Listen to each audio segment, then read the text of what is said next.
అమ్మా రోజా రమ్మా.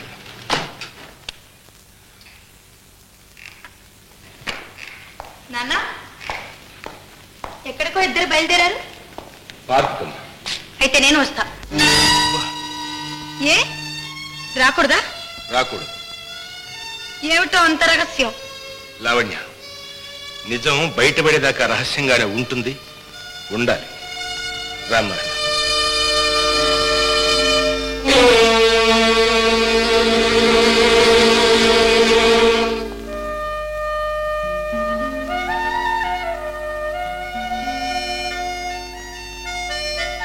బాబు గారు చాలా పొద్దుపోయింది.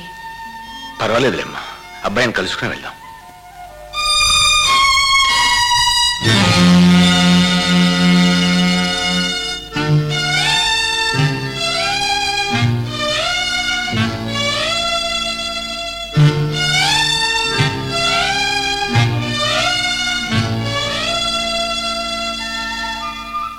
బాబు గారు ఇప్పుడే వస్తానండి.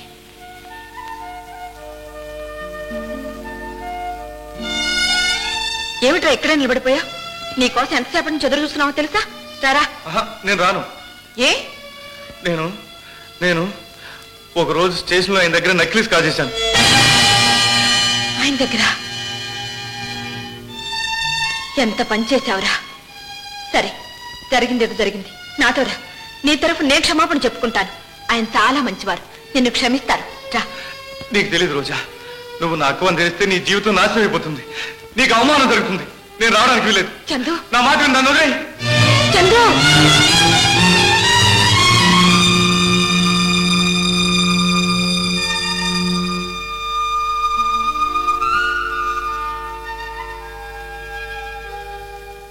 ఇక వెళ్ళిపోదాం బాబు గారు. ఏమ్మా, అబ్బాయికి రాడా? వచ్చి వెళ్ళిపోయాడు. వెళ్ళిపోయాడా? నాకు కనిపించకుండానే వెళ్ళిపోయాడా? ఇప్పుడే కాదు బాబు గారు, ఇంకెప్పుడు మీకు కనిపించడు. ఏమిటమ్మా, ఏం జరిగింది? ఏం చెప్పమంటారు బాబు గారు, ఇదంతా మా దురదృష్టం. మా చందు జీవితం పాడైపోయింది. వాడు దొంగ అయిపోయాడు బాబు గారు. దొంగ? ఏమిటమ్మా నువ్వు అనేది? అవును బాబు గారు, ఒకప్పుడు స్టేషన్లో మీ దగ్గర నెక్లెస్ కాజేసింది వాడే. మరెవరిదిరా? నీ బాబుదా?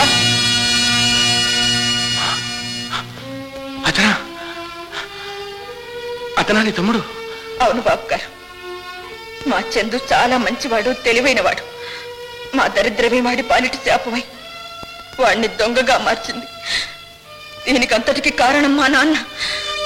మా జీవితాలిలా నాశనం కావడానికి కారణం మా కన్న తండ్రే బాబు గారు. అమ్మా వద్దమ్మా, ఇక అవేమీ చెప్పొద్దు. పదండి బాబు గారు.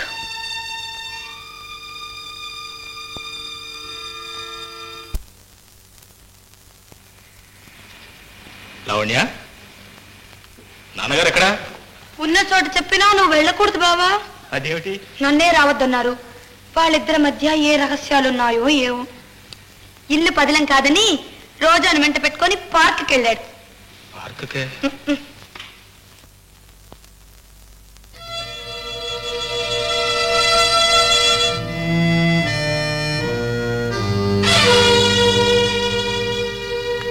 అయినయా మీ రహస్యాలు?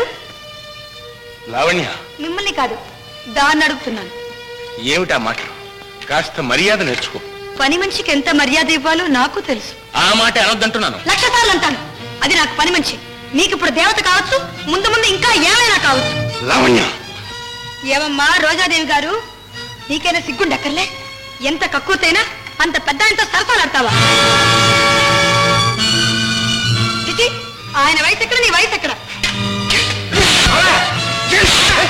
నిన్ను ఎవరైనా అంటున్నది? నీ ప్రాణం తీసినవాడ. దుర్మార్గురాలా! అమ్మా రోజా, దాని మాటలేదు మనసులో పెట్టుకోకమ్మా. ఈ పాపాత్ముని క్షమించ. బాబు గారు,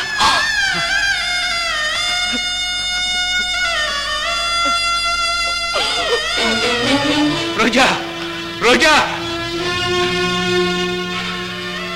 పాపాత్మురాలా, ఎంత మాట అన్నావే? రోజా ఎవరనుకున్నావు? నా రక్తం పంచు పుట్టిన బిడ్డ, నా కన్న కూతురే. అన్నారు నాకు అప్పుడే తెలుసు మీరు ఈ మాట అంటారని. భగవంతుడా, నాకెందుకింత శిక్ష విధించావు? ఎందుకింత శిక్ష విధించావు?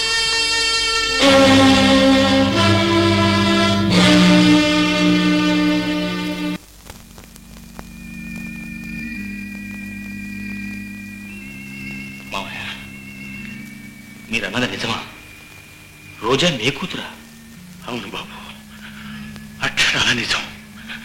లావణ్య కంటే ముందుగా నా రక్తం పంచు పుట్టినది. నన్ను తొలిసారిగా నాన్న అని పిలిచిన నా బిడ్డ. ఏమిటి నీకు ఆశ్చర్యంగా ఉందా?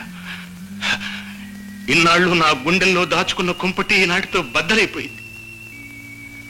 చెప్తాను విజయ్, నీకంతా చెప్తాను.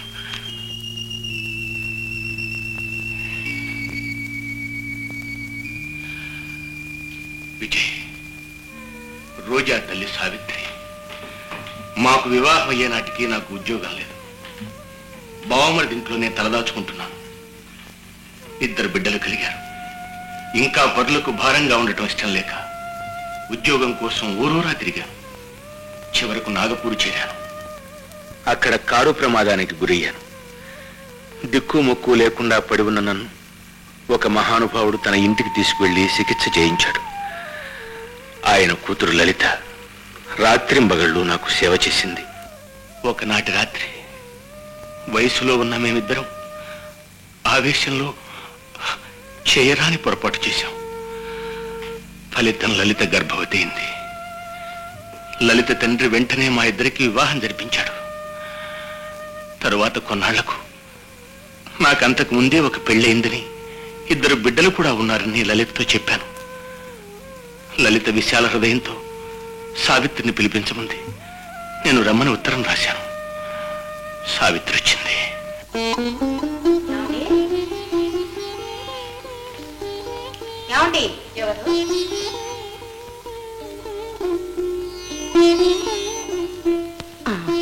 వేణుగోపాలరావు గారండి, ఇక్కడేనండి? ఇక్కడే. రండక్కయ్య, రండక్కయ్య, కూర్చోండక్కయ్య. పుల్లమ్మ, అమ్మా, అక్కడికి వెంటనే కాఫీ తీసుకురా. కూర్చోండక్కయ్య. మీ వారు ఫ్యాక్టరీకి వెళ్ళారు. ఫోన్ చేస్తాను, వచ్చేస్తారు.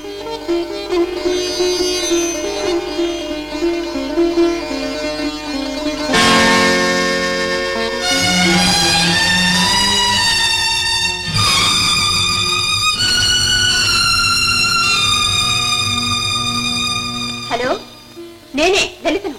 అక్క ఇచ్చిందండి. త్వరగా వచ్చేస్తారు కదా, వెంటనే రండి. అదేమిటి, కాఫీ ఎక్కడ తీసుకొచ్చావు? అమ్మగారు వెళ్ళిపోయారమ్మా.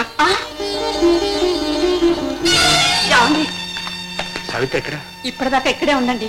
కాఫీ తీసుకొచ్చేంతలో వెళ్ళిపోయింది. వెళ్ళిపోయిందా? అలా వెళ్ళిపోయాం విజయ్.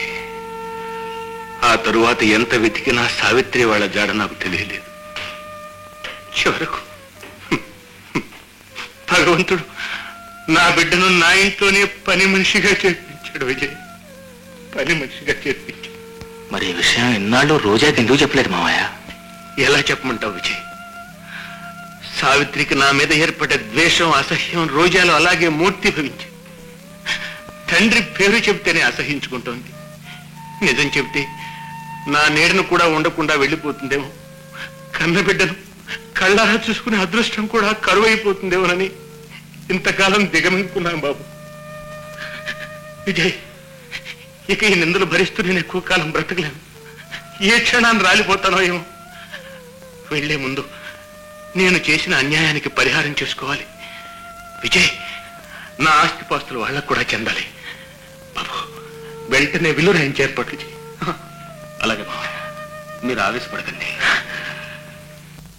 ఇది నా ఇష్టానుసారం స్వబుద్ధితో వ్రాయించిన వీలునామా. అన్ని పాయింట్లు వచ్చినట్లేగా మామయ్య?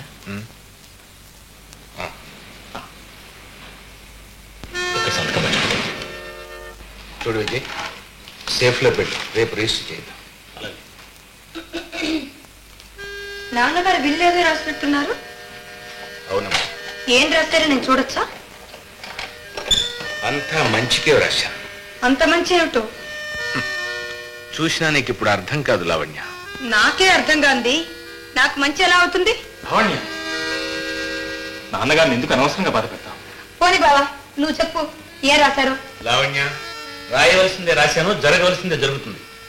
అనవసరంగా విసిగించకుండా వెళ్ళదు. సరే, నేను చూస్తాను ఏం జరుగుతుందో, ఎలా జరుగుతుందో.